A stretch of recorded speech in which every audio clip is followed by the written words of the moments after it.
Football ലോകത്ത് മാറ്റങ്ങൾ അതിവേഗമാണ്. അവിടെ ഒരു മത്സരത്തിലെ മോശം പ്രകടനം കൊണ്ട് മാത്രം ഒരാളുടെ കരിയർ തീർന്നെന്ന് വിധിയെഴുതാൻ കാത്തിരിക്കുന്ന വലിയൊരു കൂട്ടം ആളുകളുമുണ്ട്. എന്നാൽ ആ വിധിയെഴുത്തുകാരെ മുഴുവൻ നിശബ്ദരാക്കിക്കൊണ്ട് കരിയറിന്റെ നയതന്ത്രത്തിൽ താൻ തന്നെയാണ് കളിക്കളത്തിലെ അധിപനെന്ന് പ്രഖ്യാപിക്കുന്ന ഒരു പേരുണ്ട്: ക്രിസ്ത്യാനോ റൊണാൾഡോ. 2026 ഫിഫ ലോകകപ്പിന്റെ തുടക്കം റൊണാൾഡോയും പോർച്ചുഗലിനെ സംബന്ധിച്ച് അത്ര ശുഭകരമായിരുന്നില്ല. ടൂർണമെന്റിലെ ആദ്യ മത്സരത്തിൽ ഗോൾ നേടാനാകാതെ പോയതോടെ ലോകമെമ്പാടുമുള്ള ഫുട്ബോൾ പണ്ഡിറ്റുകളും വിമർശകരും ഒരേ സ്വരത്തിൽ വിളിച്ചു പറഞ്ഞു: റൊണാൾഡോയുടെ കാലം കഴിഞ്ഞു, താരമിനി വിരമിക്കണം.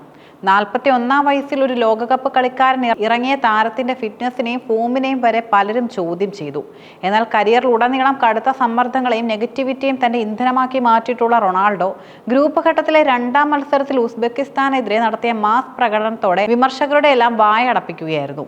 ഗ്രൂപ്പ് ഘട്ടത്തിൽ നിർണായകമായ 2-ാം മത്സരത്തിൽ ഉസ്ബെക്കിസ്ഥാനെ നേരിടാൻ ഇറങ്ങുമ്പോൾ പോർച്ചുഗൽ ടീമിന് മേലും ക്യാപ്റ്റൻ റൊണാൾഡോയ്ക്ക് മേലും വലിയ സമ്മർദ്ദമുണ്ടായിരുന്നു. തൊട്ടു മുമ്പത്തെ ആഴ്ചയിൽ ഉയർന്നു വന്ന പൊതുജനാഭിപ്രായങ്ങൾ കോച്ച് റോബർട്ടോ മാർട്ടിനസിനും റൊണാൾഡോയ്ക്കും അനുകൂലമായിരുന്നില്ല. എന്നാൽ കളി തുടങ്ങി വെറും 6 മിനിറ്റുകൾ മാത്രമാണ് വിമർശകരുടെ ആയുസ്സെന്ന് CR7 തെളിയിച്ചു. മത്സരത്തിലുടനീളം ആധിപത്യം പുലർത്തിയ പോർച്ചുഗൽ എതിരില്ലാത്ത 5 ഗോളുകൾക്കാണ് ഉസ്ബെക്കിസ്ഥാനെ തകർത്തു തരിപ്പണമാക്കിയത്. ഈ വമ്പൻ വിജയത്തിന് അടിത്തറയിട്ടത് റൊണാൾഡോയുടെ ഇരട്ട ഗോളുകളായിരുന്നു. മികച്ച ആക്രമണ ഫുട്ബോൾ പുറത്തെടുത്ത പോർച്ചുഗൽ നിരയും വീണ്ടും പഴയ ക്രിസ്ത്യാനോയെ ആരാധകർക്ക് കാണാൻ കഴിഞ്ഞു. പ്രായം കേവലം അക്കങ്ങൾ മാത്രമാണെന്ന് തെളിയിക്കുന്ന വേഗതയും കൃത്യതയുമാണ് അദ്ദേഹം മത്സരത്തിലുടനീളം കാഴ്ചവെച്ചത്. ഈ തകർപ്പൻ പ്രകടനത്തോടെ മത്സരത്തിലെ ഏറ്റവും മികച്ച താരത്തിനുള്ള മാൻ ഓഫ് ദി മാച്ച് പുരസ്കാരം മറ്റാർക്കുമായിരുന്നില്ല. വിമർശകർക്ക് മറുപടി നൽകാൻ റൊണാൾഡോയ്ക്ക് അധികം സമയം വേണ്ടി വന്നില്ല. കളിയുടെ 6-ാം മിനിറ്റിൽ തന്നെ സ്റ്റേഡിയത്തെ ഇളക്കി മറിച്ചുകൊണ്ട് ആദ്യ ഗോൾ പിറന്നു. ഇടത് വിങ്ങിൽ നിന്നും ജോവ കൻസെലെ നൽകിയ അളന്നു മുറിച്ച ലോ ക്രോസ് ബോക്സിനുള്ളിൽ കൃത്യമായി പൊസിഷനിൽ ഉണ്ടായിരുന്ന റൊണാൾഡോ തകർപ്പൻ വോളിലൂടെ ഉസ്ബെക്കിസ്ഥാൻ ഗോൾ കീപ്പറെ നിഷ്പ്രഭനാക്കിക്കൊണ്ട് വലയിലെത്തിച്ചു. ആ ഒരു ഗോൾ മാത്രം മതിയായിരുന്നു അദ്ദേഹത്തിന്റെ ക്ലാസും ടൈമിങ്ങും നഷ്ടപ്പെട്ടിട്ടില്ല എന്ന് തെളിയിക്കാൻ. എന്നാൽ അവിടം കൊണ്ടും റൊണാൾഡോ നിർത്തിയില്ല. ആദ്യ പകുതി അവസാനിക്കുന്നതിന് തൊട്ടു മുൻപ് പോർച്ചുഗൽ തങ്ങളുടെ ആക്രമണത്തിന്റെ മൂർച്ച കൂട്ടി. മധ്യനിരയിൽ നിന്നും ബ്രൂണോ ഫെർണാണ്ടസ് നൽകിയ അതിമനോഹരമായൊരു ത്രൂ ബോൾ സ്വീകരിച്ച് ഉസ്ബെക്കിസ്ഥാൻ പ്രതിരോധത്തെ ഭേദിച്ച് മുന്നേറിയ റൊണാൾഡോ പന്ത് വലയിലേക്ക് ചലിപ്പിച്ചു. ആദ്യ പകുതി അവസാനിക്കുമ്പോൾ തന്നെ ഇരട്ട ഗോളുകളോടെ റൊണാൾഡോയും 5-0 ലീഡുമായി പോർച്ചുഗൽ മത്സരം പൂർണ്ണമായും തങ്ങളുടെ കൈപ്പിടിയിൽ ഒതുക്കിയിരുന്നു.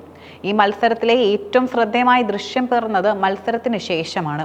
താൻ തീർന്നു എന്ന് വിധിയെഴുതിയവർക്കുള്ള കടുത്ത മറുപടിയായി സ്റ്റേഡിയത്തിലെ ഒരു ടെലിവിഷൻ ക്യാമറയ്ക്ക് മുന്നിലേക്ക് നടന്നു വന്ന റൊണാൾഡോ വികാരഭരിതനായി ഞാൻ തിരിച്ചെത്തി എന്ന് ഉറക്കെ വിളിച്ചു പറയുന്നുണ്ടായിരുന്നു. തന്റെ കരിയറിലെ ഓരോ പ്രതിസന്ധി ഘട്ടത്തിലും തന്നെ വേട്ടയാടിയവർക്കുള്ള CR7 സ്ഥിരം ശൈലിയിലുള്ള മറുപടിയായിരുന്നു അത്. വാക്കുകൾ കൊണ്ട് യുദ്ധം ചെയ്യുന്നതിനേക്കാൾ കളിക്കളത്തിലെ പ്രകടനം കൊണ്ട് ശത്രുക്കളുടെ വായടപ്പിക്കുന്നതാണ് തന്റെ രീതിയെന്നും അദ്ദേഹം ഒരിക്കൽ കൂടി അടിവരയിട്ടു. ഉസ്ബെക്കിസ്ഥാനെതിരെയുള്ള ഇരട്ട ഗോളുകളോടെ അന്താരാഷ്ട്ര ഫുട്ബോളിൽ ആർക്കും തകർക്കാൻ കഴിയാത്ത ചില റെക്കോർഡുകൾ കൂടി റൊണാൾഡോ തന്റെ പേരിൽ കൂട്ടിച്ചേർത്തു. അന്താരാഷ്ട്ര കരിയറിൽ റൊണാൾഡോ ഗോൾ നേടുന്ന 49-ാമത്തെ വ്യത്യസ്ത രാജ്യമായ ഉസ്ബെക്കിസ്ഥാൻ മാറി. ലോകത്തിലെ ഒട്ടുമിക്ക പ്രമുഖ രാജ്യങ്ങൾക്കെതിരെയും ഗോൾ നേടിയിട്ടുള്ള അദ്ദേഹത്തിന്റെ കരിയറിലെ മറ്റൊരു നാഴികക്കല്ലാണിത്. പോർച്ചുഗൽ ദേശീയ ജേഴ്സിയിൽ 230 അന്താരാഷ്ട്ര മത്സരങ്ങൾ കളിച്ച റൊണാൾഡോ തന്റെ ആകെ ഗോൾ സമ്പാദ്യം 145 ഉയർത്തി. അന്താരാഷ്ട്ര ഫുട്ബോൾ ചരിത്രത്തിൽ ഏറ്റവും കൂടുതൽ ഗോളുകൾ നേടിയ താരമെന്ന തന്റെ സ്വന്തം റെക്കോർഡ് അദ്ദേഹം കൂടുതൽ ഭദ്രമാക്കി.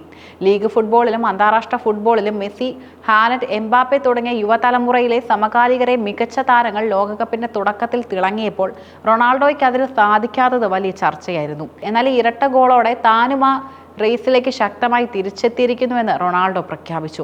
മത്സരത്തിന് ശേഷമുള്ള വാർത്താ സമ്മേളനത്തിൽ മാധ്യമപ്രവർത്തകർ അദ്ദേഹത്തിന്റെ ഫോമിനെക്കുറിച്ചും നേരിട്ട വിമർശനങ്ങളെക്കുറിച്ചും ചോദിച്ചപ്പോൾ വളരെ ശാന്തനായും എന്നാൽ ദൃഢതയോടും കൂടിയാണ് റൊണാൾഡോ പ്രതികരിച്ചത്.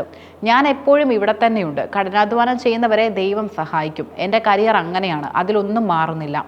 എല്ലാവരെയും നമുക്ക് നിയന്ത്രിക്കാൻ കഴിയില്ല. നമ്മൾ പരാജയപ്പെടുമ്പോൾ നാം ആക്രമിക്കപ്പെടും, പ്രത്യേകിച്ച് ഞാൻ. അതുകൊണ്ട് അത് വിലവയ്ക്കാതെ മുന്നോട്ട് പോകാം. ഞങ്ങൾ മെച്ചപ്പെട്ടു. അതാണ് ജീവിതവും. ജീവിതത്തിൽ തിരിച്ചടികളും ഉണ്ടാകും. നിങ്ങളത് മെച്ചപ്പെടുത്തണം.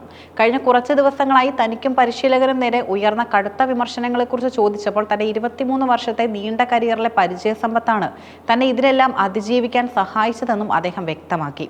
ഇത് വളരെ കഠിനവും ബുദ്ധിമുട്ടേറിയതുമായ ആഴ്ചയായിരുന്നു. പൊതുജനാഭിപ്രായം എന്നോട് കോച്ചിനോടും വളരെ കടുത്തതായിരുന്നു. ആയിരുന്നു. പക്ഷേ എനിക്ക് 23 വർഷത്തെ പരിചയസമ്പത്തുണ്ട്. ഞങ്ങൾ കൃത്യമായ പൊസിഷനുകളിലായിരുന്നു. അത് പോർച്ചുഗലിനെ തടയുന്നത് വരെ ബുദ്ധിമുട്ടാക്കി മാറ്റി. ഞങ്ങൾ 5 ഗോളുകൾ നേടിയത് യാദൃശ്ചികമല്ല. ഈ കാലഘട്ടത്തിൽ 5 ഗോളുകൾ നേടുക എന്നത് വളരെ ബുദ്ധിമുട്ടാണ്. ഞാൻ വളരെ സന്തോഷവാനുമാണ്. ഞങ്ങളെ തളർത്താൻ നോക്കിയവർക്കുള്ള കൃത്യമായ മറുപടിയാണ് ടീം നൽകിയത്. ഉസ്ബെക്കിസ്ഥാനെതിരെയുള്ള ഈ 5-0 വിജയവും ക്രിസ്ത്യാനോ റൊണാൾഡോയുടെ ഫോമിലേക്കുള്ള തിരിച്ചുവരവും പോർച്ചുഗൽ ടീമിനും ലോകമെമ്പാടുമുള്ള അവരുടെ ആരാധകർക്കും നൽകുന്ന ആത്മവിശ്വാസവും ചെറുതല്ല.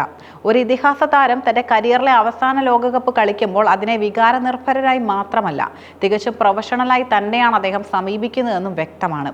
41-ാം വയസ്സിലും ഒരു കൗമാരക്കാരന്റെ വീര്യത്തോടെ പന്തിനായി ഓടുന്ന ഗോളുകൾക്കായി ദാഹിക്കുന്ന റൊണാൾഡോ ഫുട്ബോൾ ലോകത്തിന് നൽകുന്ന സന്ദേശം ഒന്നേയുള്ളൂ: പ്രതിഭയുള്ളവരെ തളർത്താൻ വിമർശകർക്കായേക്കാം, എന്നാൽ കഠിനാധ്വാനമുള്ള ഇതിഹാസങ്ങളെ തടയാൻ ആർക്കുമാകില്ല. പോർച്ചുഗലിന്റെ ലോകകപ്പ് പ്രയാണം എവിടെ വരെ എത്തുമെന്ന് പ്രവചിക്കാൻ കഴിയില്ലെങ്കിലും ഉള്ളിടത്തോളം കാലം അവർ ഏതൊരു വമ്പന്മാരെയും വീഴ്ത്താൻ പോകുന്നവരാണെന്ന് ഈ മത്സരം തെളിയിക്കുന്നു. CR7 യുഗം അവസാനിച്ചിട്ടില്ല, അത് കൂടുതൽ കരുത്തോടെ തുടരുകയാണ്.